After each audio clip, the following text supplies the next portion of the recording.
So there's a new global audit standard on the scene, and it's designed specifically with smaller businesses in mind.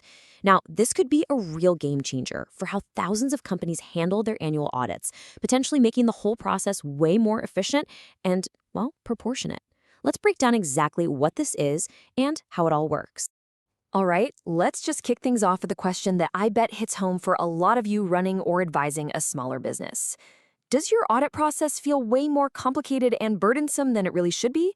Well, this new standard might just be the solution you've been waiting for. Okay, so the fancy term they use is a less complex entity, or LCE for short. But really, all it means is a company whose structure and operations are straightforward enough that it can use this new streamlined audit standard. It's all about making the audit fit the company, not the other way around. So here's our game plan for this explainer. We're going to walk through the new standard's three-part test to see if it could apply to you. We'll start with part 1, the prohibitions.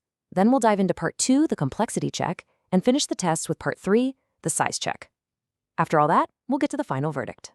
Okay, this is really the heart of it all. The standard gives us this super clear 3-part test to figure out who's in and who's out. You can kind of think of it like a series of gates that you have to pass through, one by one.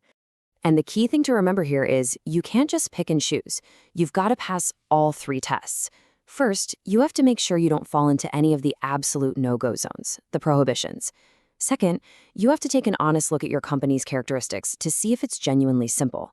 And third, you have to meet the specific size thresholds that are set in your local area. All right, first up, part 1, the prohibitions. These are the absolute hard and fast rules. If your company falls into any of these buckets, you can't use the LCE standard. End of story. So who's immediately out of the running? Well, any company that's listed on a stock exchange is prohibited. Same thing if your main business is taking deposits from the public, like a bank, or if you're an insurance provider. And of course, the ultimate rule. If your local law or regulation says you can't use it, then that's that. Now, this is where it gets a little tricky, but it's super important. The rule on group audits. So if you've got a simple group, say one main company with a few branches that just roll up their finances together, that's generally okay. But if your group is so complex that you need to bring in separate component auditors to handle different parts of the business, then it's prohibited. The only little exception here is if those other auditors are just doing something basic and physical, like watching an inventory count. All right, so you made it past the first gate. Awesome. Now we get to part 2. This part is less about black and white rules and more of, well, a vibe check for your company. It's a look at the qualitative side of things to see if your business is truly simple in nature. And honestly, this quote from the standard itself just says it all, doesn't it? This whole thing was purpose-built for simplification. If your audit means wading through a bunch of complex issues and circumstances, this standard just isn't the right tool for the job. So what does simple actually look like in practice? Well, let's break it down. An LCE usually has a really straightforward org structure, with just a few reporting lines. Its key management team is typically small. The guidance suggests 5 or fewer people is a good indicator. And really importantly, the ownership is transparent and easy to understand, not buried under a bunch of confusing layers. And that same idea of simplicity has to apply to your day-to-day operations. A less complex company usually has a centralized finance team that's pretty small. Again, the guidance points to 5 or fewer people as an example. The IT setup is also simple. We're talking about using off-the-shelf software, not some huge custom-built system that needs a whole library of formalized IT controls. And the last piece of this complexity puzzle is, of course, the money itself, the financial recording. For an LCE, the accounting shouldn't be full of really complex estimates or major judgments from management. And if it's a group, that group should be small. Again, 5 or fewer entities is a helpful benchmark, with a nice, simple consolidation process, not one that's bogged down with a ton of tricky intercompany adjustments. Okay, deep breath. If you're still with us, if you've cleared the hard nose and you've passed the simplicity vibe check, there's just one last hurdle, the size check. This is where we get into the hard numbers, metrics like turnover, assets, or number of employees.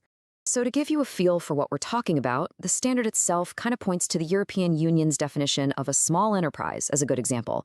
And that definition uses a threshold of 10 million euros for either annual turnover or the total on your balance sheet.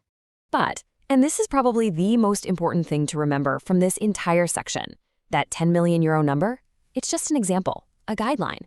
The actual numbers for revenue, assets, or employees that you have to meet are going to be set by the government or regulators in your own country. And this chart is the perfect example of what I mean.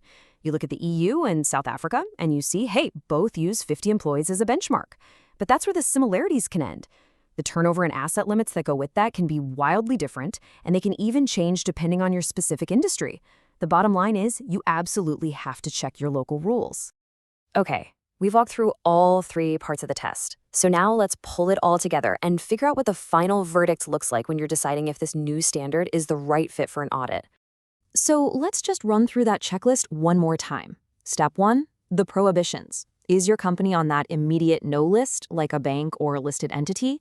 Step 2, the complexity check. After an honest look, is your business genuinely simple in its structure, its operations, and its accounting? And step 3, the size check. Do you fit underneath the size limit set by your local authorities? And that leads us to what is, without a doubt, the single most important rule in this entire standard. It's the ultimate decider. The guidance is crystal clear. If there is any uncertainty, any doubt at all about whether an audit perfectly meets all of the criteria, then you cannot use the LCE standard. It's that simple. When in doubt, you have to stick with the full traditional standards. So the whole framework is definitely designed to bring clarity and simplicity.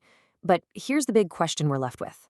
As this standard gets rolled out across the globe, will it actually make the audit world simpler for small businesses? Or will all the judgment calls needed for that complexity check just end up creating a whole new set of headaches? I guess that's something we're all just going to have to watch and see.